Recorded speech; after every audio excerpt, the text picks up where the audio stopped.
ሰላም እንደምናችሁ ክቡራን ተመልካቾቼ፣ ዛሬ አንዳንድ ጉዳዮችን ይዤላችሁ መጥቻለሁ። የመጀመሪያው ጉዳይ እንግዲህ ዶናልድ ትራምፕ ወደ ሳውዲ አረቢያ ሪያድ ገብተዋል። ደማቅ አቀባበልም በቀይ ምንጣፍ በፈረስና እንዲሁም በልዩ ልዩ ዝግጅት ሽርጉድ የተሰኘ አቀባበል ተደርጎላቸዋል። ዶናልድ ትራምፕ እንግዲህ እንደሚታወቀው ዶናልድ ትራምፕ በመጀመሪያው የምርጫ ወይም ደግሞ መጀመሪያ ላይ ወደ ስልጣን እንደመጡ ቀዳሚ ጉዟቸውን ያደረጉት ወደ ሳውዲ አረቢያ ነበር። ዛሬም ታሪክ ራሱን ደግመዋል። ወደ ሳውዲ አረቢያ ሄደዋል። ከሳውዲ አረቢያ ጨርሰው ዛሬ ኳታር መግባታቸው ታውቋል። እንግዲህ ለምን ከሌሎቹ ሀገራት ተለይተው ነው ዶናልድ ትራምፕ ወደ መካከለኛው ምስራቅ በተለይ ደግሞ የሰላጤው ሀገራት የሄዱት የሚል ጥያቄ ማንሳትም ይገባል። እንግዲህ እንደሚታወቀው የዓለም ፖለቲካ አሁንም መስመሩ እየተዛነፈ መጥቷል። ዶናልድ ትራምፕ ከቻይና ጋር አልተስማሙም። ዶናልድ ትራምፕ ከፑቲን ጋር አሁንም ያልጠራ ጉዳይ አለ። ከአውሮፓ መሪዎች ጋር ከኔቶ ጋርም እየተግባቡ አይደለም። የአሜሪካን ፖለቲካ ቅጥ አምባሩን እያሳጡት ነው ተብሎ እየታሙ ነው ዶናልድ ትራምፕ። ስለዚህ የመካከለኛው ምስራቅ ቀጠናን ለማስተካከልና እንዲሁም የፖለቲካ ስበቱን ወደ ራሳቸው ለማምጣት ፈልገው ይመስላል ዶናልድ ትራምፕ ወደ ሳውዲ እና ሌሎች ሀገራት ኳታር እንዲሁም ደግሞ ወደ ኤሚሬቶች ማቅናታቸውን ጀምረዋል። በዚህም ከፍተኛ የሆነ የጦር መሳሪያ እና የኢንቨስትመንት እንዲሁም ደግሞ የመሰረተ ልማት ጉዳዮችን ተነጋግረናል ብለውናል። ግን ሌላ ፖለቲካዊ አንድምታ አለው። አንድ ወደ ሳውዲ አረቢያ የሄዱበት ምክንያት ሳውዲ አረቢያና ኢራን አሁንም ድረስ ያልጠራ ግንኙነት አላቸው። ልባቸው በደንብ አልጠራም። የከንፈር ወዳጆች ብቻ ናቸው እንጂ በደንብ አልተግባቡም። ምክንያቱም ኢራን ለሁቲ ትረዳለች። ሳውዲ አረቢያ ደግሞ ዋናውን የመንግስት ኤደን ላይ ያለውን ስለምትረዳ አሁንም ድረስ ፍጥጫው አልበረደም። ስለዚህ ዶናልድ ትራምፕ ሄደው ይህን ጉዳይ ተወያይተው መጥተዋል። ሌሎች ሚስጥሮች ቀስ እያሉ ይወጣሉ። ስለዚህ የመካከለኛው ምስራቅ የአሜሪካን ፖሊሲ ለማስተካከል ሲባል ከአውሮፓ ያጡትን፣ ከኤዥያ ያጡትን እንዲሁም ደግሞ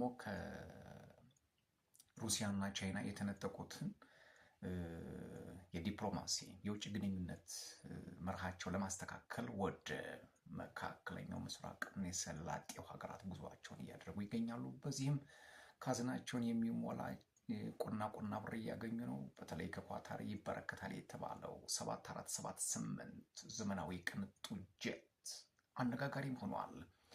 ሌላው በሳውዲ ቆይታቸው ዶናልድ ትራምፕ እጅግ አስገራሚ የሆነ ውሳኔ ላይ ደርሰዋል። ውሳኔውን እንዲያዘልቅላቸው የሁላችንም ምኞት ይሆናል። ከ1971 በፈረንጆቹ እስከ 2024 ድረስ እስከ ትናንትና ታህሳስ የበሽር አልአሳድ ስርወ መንግስት እስከወደቀበት ድረስ ሶሪያ በማዕቀብ ውስጥ ነበረች። ሶሪያ እንግዲህ በርካታ ማዕቀቦች ወርደውባታል። የበለጠው የአሜሪካ ማዕቀብ እንደሆነ ይታወቃል። ለምንድን ነበር ዶናልድ ትራምፕ ይህንን ማዕቀብ የጣሉት የሚል የፖለቲካ ጥያቄም ተነስቷል። እንግዲህ በዋናነት ሶሪያም ሽብርተኝነትን ትደግፋለች ከአልቃይዳና ከሌሎች ቡድኖች ጋር የሽብር ማህበራት ጋር ተሰራለች የሚል ነበር ሲያሽመደምዷት የኖሩት። ደማስቆን የመሰለች ታሪካዊ ከተማ ፈራርሳለች። እንግዲህ ይህን ማዕቀብ አንስተዋል። እርሳቸው እንደተናገሩት እንግዲህ አዲሱ የሶሪያ ትንሣኤ እንዲመጣም ከአዲሱ መንግስት ጋርም አብሮ ለመስራት ፍላጎት ስላለን ማዕቀቡን አንስተናል፣ ሶሪያውያን እንኳን ደስ አላችሁ ብለው መልእክት አስተላልፈዋል። ይህ ዜና ከተሰማ በኋላ የደማስቆ ሰዎች፣ የሶሪያ ሰዎች እልልታቸውን በአደባባይ ገልጸዋል። ምክንያቱም ማዕቀቡ ከተነሳላቸው ብዙ አይነት ግንኙነቶች ይመሰረታሉ፣ ይኖራሉ፣ የኢኮኖሚ እንቅስቃሴው፣ የስራ አጥ ችግሮች ይፈታሉ የሚል ግምት ስላላቸው እንግዲህ ሶሪያውያን በደስታ ተቀብለውታል። ከአህመድ አልሻራ አሁን ጊዜያዊ መንግስቱ ኢንትሪም ገቨርንመንቱ ማለት ነው ከእሱ ጋርም ሳውዲ አረቢያ ጋር ተገናኝተዋል። በዚህም የቨርቹዋል ኮሚኒኬሽን የቱርኩ ፕሬዚደንት ረሲብ ጣይብ ኤርዶሃን አድርገዋል። መልካም ግንኙነት እንዳላቸው እና እንዲኖራቸውም ፍላጎት እንዳለ ነው። እንግዲህ አህመድ አልሻራ የዓለምን ፖለቲካ ለመሳብ ከፍተኛ የሆነ እንቅስቃሴ እያደረገ ነው። ባለፈው ሳምንት ከፈረንሳይ ፕሬዚዳንት ኢማኑኤል ማክሮን ጋር ግንኙነት አድርጎ ነበር ፓሪስ ውስጥ። በዚህ መልካም ጅምርና በሶሪያ ላይ የተጣለው ማዕቀብ ጥሩ እንዳልነበር ተነጋግሮ ተብሏል። የሩሲያው ውጭ ጉዳይ ሚኒስትር ሰርጌይ ላቭሮቭ በበኩላቸው በሶሪያ ላይ የተጣለው ማዕቀብ ልክ አልነበረም ሲሉ ሞግተዋል። እንግዲህ የሶሪያ ፖለቲካ አሜሪካ ገብታበታለች። ወደ የት ይሄድ ይሆን የሚለውን አብረን የምናየው ይሆናል። ሌላውና ሁለተኛው ጉዳይ በፈረንጆቹ ዛሬ ግንቦት 14 ነው።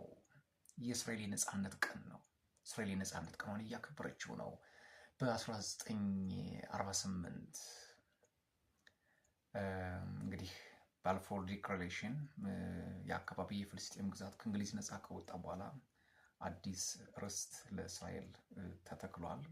እስራኤል ከ1948 ጀምሮ በዛ አካባቢ እግሯን አስገብታለች። ከዛን ጊዜ ጀምሮ ቀጠናው ሰላም ሆኖ እንደማያውቅ ሁላችንም የምናውቀው ነው። እንግዲህ ፍልስጤማውያን ርስታችን ተነጠቀብን በሚሉ እና የጥንት ርስታችን ነው በሚሉት ማርና ወተት የምታፈልቀው ናት ብለው በሚያምኗት እና በሚያምኑ አይሁዳውያን መካከል እስካሁን ድረስ የሚደረገውን ነገር ሁላችንም የምናውቀው ነው። እንግዲህ ዮም ሀት ማዙት ይባላል ይሄ ክብረ በዓል። ዮም ሀት ማዙት እስራኤላውያን የነጻነት ቀናቸውን የሚያከብሩበት ነው። እንግዲህ እስራኤላውያን ለ2000 ዘመን በመላው ዓለም ተበትነው ነው የኖሩት። አንዳንድ የሃይማኖት ሊቃውንት የሚሉት ምንድን ነው? ክርስቶስን ያለ አግባብ ሰቅለውት ነው። ምክንያቱም እርሱም እንደተናገረው በእርጥብ እንጨት ላይ እንደዚህ ካደረጉ በደረቅ እንጨት እንዴት ይሆናል? እንግዲህ የኢየሩሳሌም ሴቶች ወይ ለእኔ አታልቅሱ፣ ለእናንተና ለልጆቻችሁ አልቅሱ ያለው እንዲህ እንደ ጨው በምድር ላይ መበተናቸውን የሚያሳይ ነው። ከዛ በኋላ በ70 ዓመተ ምህረት ኒሮን ቄሳር መጥቶ ኢየሩሳሌምን ድምጥማጧን አጥፍቶ መላው አይሁድም ተበታትኖ እስከ 1948 ዘመን ኑሯል። በለሴት ውስጥ ታቆጠቁጥ ያኔ ዘመኑ እንደቀረበ ወቁ ይላል መጽሐፍ። እንግዲህ በለስ የተባለችው እስራኤል እንደሆነች ይታወቃል። የእስራኤል የነጻነት ቀን እንግዲህ የሚጀምረው መቼ ነው? ትናንትና ማክሰኞ ግንቦት 13 ፀሐይ እንደገባች ይጀምርና ግንቦት 14 በፈረንጆቹ በእኛ ግንቦት 5 ማታ ፀሐይ እንደገባች ይጀምርና ዛሬ ግንቦት 6 በእኛ አቆጣጠር ማለት ነው ሌሊት ክብረ በዓሉ ያልቃል። በአይሁድ አቆጣጠር ማለት ነው። እንግዲህ አይሁዳውያን